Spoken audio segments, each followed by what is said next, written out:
Good morning, everybody. So I'm going to start with a pitch, not for me, but for, I think you know we're going through extraordinarily difficult times. I don't have to tell anybody that. And we work a lot with nonprofits in this community who provide direct services to folks in the community. And everybody is being strained pretty much to the breaking point. And it's a real thing. And when they can't do what they do, and when our own constraints limit what we can do, we really need to turn to people in the community to step up a little bit more and to do what you can to tap out the resources and the people you know, to think about contributing to the people who deliver really critical services to people in Montgomery County.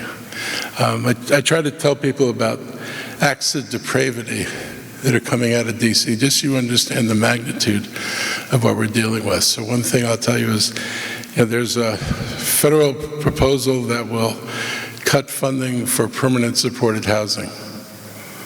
It'll cost us a minimum of $7.5 million, end housing for 500 families, put hundreds of people on the street, and I can assure you we don't have spare dollars sitting around in the budget to throw at it, and the nonprofits that work on this don't have that kind of money.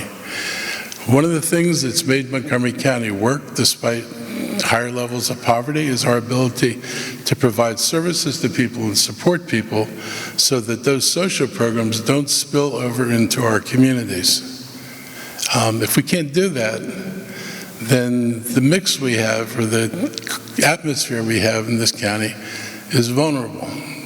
So people need to think about how we're going to deal with this. A couple of days ago, I was told about a federal law, and this is probably the most astounding and inhumane thing I ever heard. If you're in a homeless shelter and somebody has a fentanyl overdose and you administer Narcan, that could be considered a crime for encouraging drug use. I guess the nexus is, if I give somebody Narcan, then they recover, and since they're addicts, now I've enabled them to get another dose of whatever they're addicted to. It is a stunning world we live in. It is like nothing I've ever seen, nothing any of us have ever seen. But I know our limits. I know the limits of our nonprofit partners. Many of them are here today. So I'm asking everybody to think about this, because we all got to figure out how we're going to pull together and get through this. We got 3 more years of some form of hell. I'm pretty sure if there was actually a Satan, it would kind of look like what we're dealing with now. So please, I'll go to my regular, the other stuff I want to say, but I just wanted to say something about that, because it's really important what we're struggling with here. And I want to be blunt about it and let you all know this is not just government talk. This is what the human experience is out there. On the brighter side, yeah. So I want to acknowledge and thank Senator Van Hollen and Alston Brooks and Representative McLean Delaney for their advocacy and partnership. And without federal partners like that, we'd even be worse off. And they have been steadfast and unbending in their support for our communities. And during this event last year, we all saw the writing on the wall. There was a pall over many of us when those election results, and by the time we got to the event last year, it was pretty clear where things were going to go. Apparently, Plan 2025 is a real thing, not just something that Trump had never seen before. And now we've had to deal with federal layoffs, the shutdowns, disruptions to families and nonprofits, and the actions of Trump and the congressional Republicans have hit here more than anywhere else. Maryland is a target. Montgomery County is a target. They know who we are.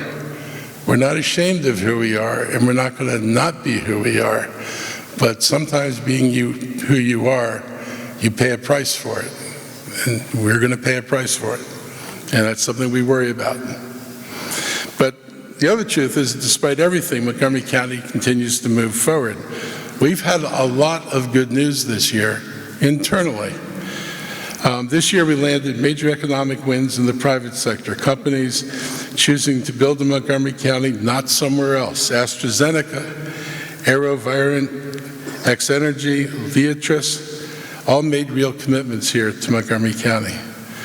We're actually meeting with companies that we met when we were in China about opening up facilities here. We are pushing toward getting some manufacturing in Montgomery County. We're doing everything we can do to create a multi-functioning, multi-sector economy. You know, all of you know the legend of Montgomery County. We all lived off the federal government. We were recession-proof. All of the jobs would always be there. We were immune to the recession. We are not recession-proof anymore. The federal government is not reliable anymore. We have to build a diverse economy. And as much as I love life sciences, and I've driven that as hard as I possibly can, you need more than life sciences, because even life sciences has ups and downs. And so you need multiple things if you're going to be able to do that. So we are actually looking at manufacturing companies to come to Montgomery County. In North Bethesda, WMATA's contracted with Heinz to develop the North Bethesda Metro site as a life sciences center. The University of Maryland's Institute of Computing, which has over 130 employees, has grown from 30 to 130 in about a year. It is bringing AI research in cooperation with our life sciences industries here. They are going to be the signature building on top of the North Bethesda Metro. Did I get that right? I didn't say White Flint. That is crime. You can't say that anymore. So we're excited about that, and that's really important.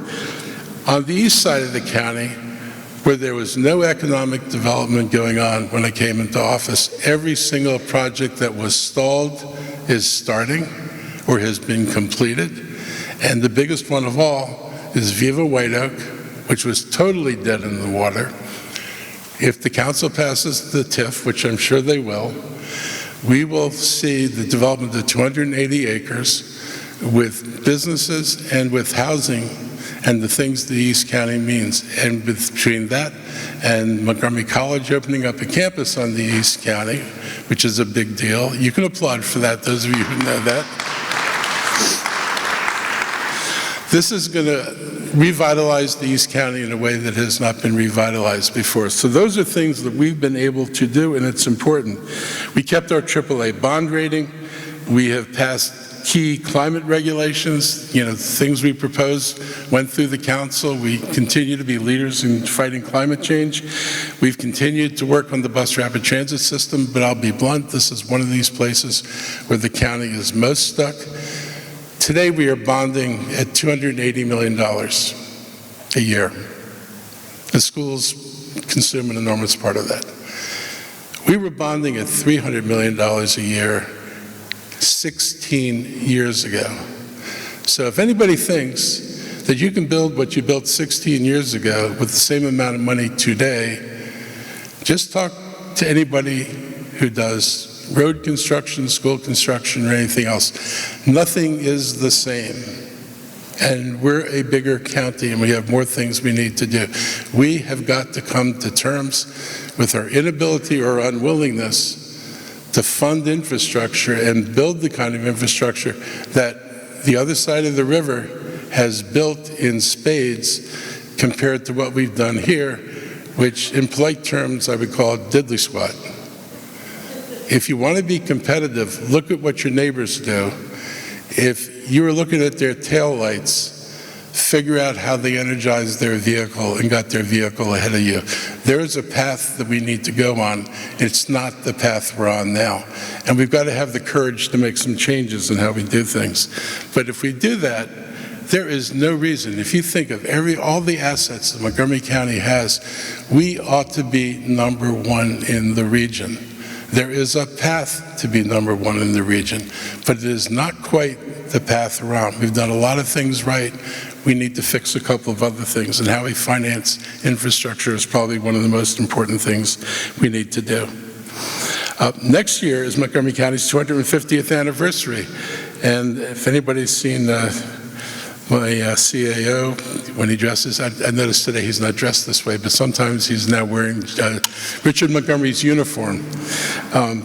It's very interesting looking, throwback to the past, but it's a reminder that this is the 250th anniversary of Montgomery County this year, and we were actually Montgomery County 1 year before we were a country, or trying to become a country. So our history is longer than the history of the country. And it was shaped, and this is the other part, and we talk about being real about what our experience is and honest about our history. We were shaped by colonialism, slavery, Jim Crow, segregation, and we are changing. And I think, we talk about American history as if everybody came here and everybody's free. Let's remember that when the Constitution was passed and people got voting rights, only white males with property got voting rights. White males with property. Only office holders had to have more property to be an office holder. So our journey to democracy started by not being exactly totally democratic and open to everybody. We've traveled a long path over 250 years. So it's important to know the path you've walked. So we built this county. It was built on exclusion, and we've turned this into the most diverse county in the United States. In 1967, the covenants on property in Montgomery County that banned blacks and Jews from owning or renting in most of Montgomery County got lifted. Most people don't know that we were a segregated community in up to 1967, and that when white flight was occurring in D.C., they were greeted by real estate agents in Silver Spring who said, "We're still segregated. Come here." We're not that county anymore.